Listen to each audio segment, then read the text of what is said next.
is, and rather than ordering stuff from places online like eBay or Amazon, Right Hand Drive Japan has a full selection of pretty much any factory or aftermarket parts that you could desire for your car. So what I've got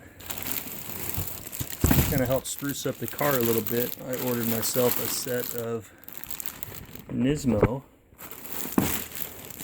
OEM factory mats for the R32, and then I also ordered myself some replacement dash vents. So let me get these open and then I'll let you guys take a better look at them. Alright, here we are with a look of the dash ventilators that I opened here. So these are brand new out of Nissan from Japan. The factory ones I had, as soon as I touched them in the car, they all broke apart and they're very brittle. So these are all nice, really good quality, brand new OEM from Nissan in Japan. Freaking awesome. These are the floor mats here. So full Nismo set. I got these through Right Hand Drive Japan for I think about $167. Most places on eBay want like $250 to $300, so save quite a bit of money. Let me show you guys what I'm working with. So I've got the factory OEM Skyline mats. They look, pretty tattered and pretty sad. The car's a 1991, so I mean it's going on almost 27 years old now. So yeah, I'm gonna pull these out, and got the front ones up here. So I'm gonna pull these out and show you guys what it looks like. Here's another look at the front mats. I kind of left it out. It was only showing the rear before, so I wanted you guys to get a look of kind of what the factory front mats look like, so you can see the improvement from Nismo. Let's take a look over here at the other side at the passenger. So passenger side. Alright, I'll be right back with the Nismos. Okay guys, here we go. So I've got the Nismo factory mats installed. They look beautiful, they're lovely. They still retain all the original factory mounting clips and hardware, so it makes it nice to install, so they'll stay steady in place. They've got the nice rubber backing with little spikes to hold it in place too when you're driving. It's not going to move around. Let's take a look at the back. Move this forward here. So backs look great. Real nice. Little flap goes over the center. This just holds it down here. The factory ones had some clips that clip together. The Nismos don't, but they hold themselves in place and look great. Come around to the passenger side and take a look over there. And you can see, I mean, these things are just beat to heck. They've car only has 52,000 miles on it, so they're in pretty good shape for 26 years old. But you can see they're all cracked. That's not going to hold any water out if you get in with wet shoes. And I don't want any water on the factory carpet. I want to keep this thing nice because I've wanted this car for 17 years. I've waited a long time. I want to keep it nice. Here is the passenger side. Let's move this forward, show you guys the rear over here. Looks nice. And I want the Nismos because this car has a rare Nismo driver's seat, which I like, and then kind of some other few things I did to spruce this thing up since I bought it.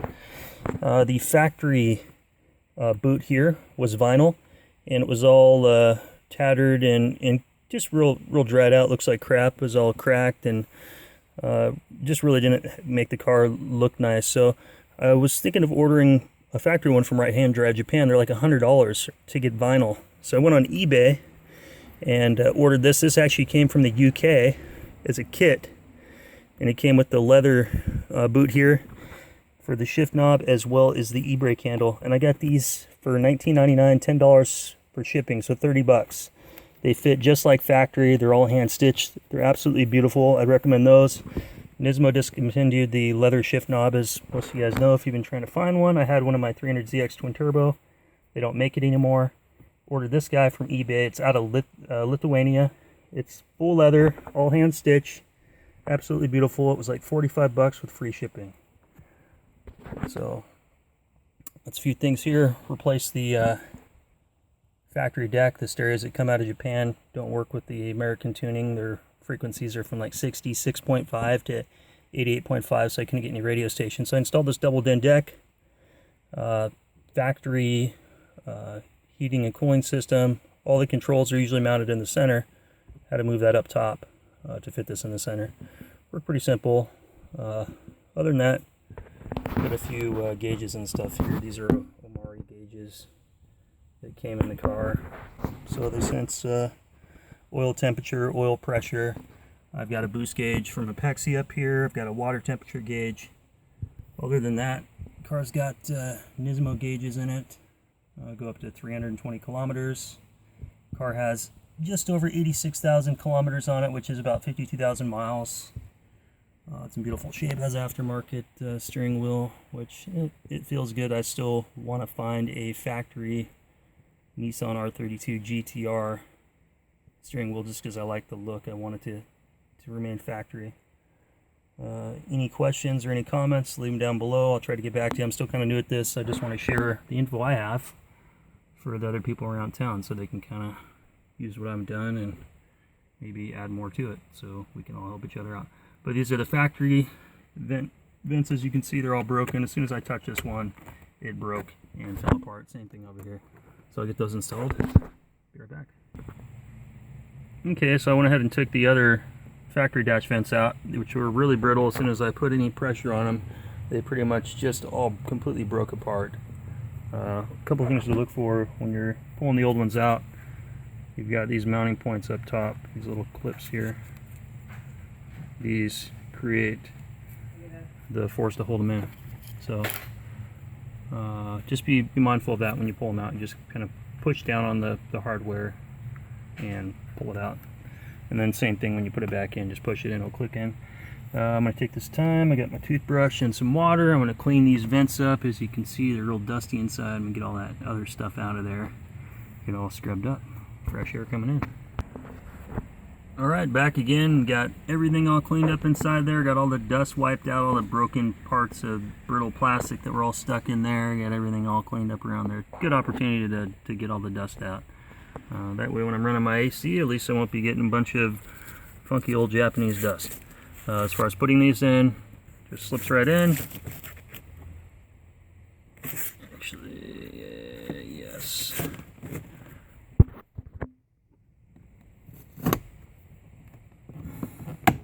Just clicks right in, pretty simple. These ones actually work. When I first got the other ones and just went to adjust it, this snapped right off and these broke. And that's your on-off right there. Works perfectly. Can't wait to kick on the AC. It's summertime here. It's been about 80 to 90 to almost 100 degrees every day. So it's been pretty hot. Alright, let's get this other one in here.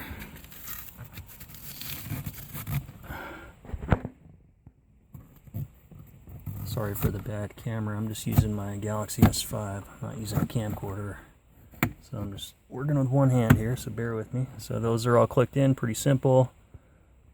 They adjust, which is awesome. Now I can actually divert the air to me because the other ones were aiming at the ground pretty much. Yep, on, off, in, everything works. Perfect. Well guys, that is the interior of my 1991 R32 GTR. Oh yeah, I forgot to tell you on this too, on the deck. I went with just a basic touchscreen. It was like 165 bucks on Amazon, and nothing fancy. It's got Bluetooth, hands-free calling and stuff like that.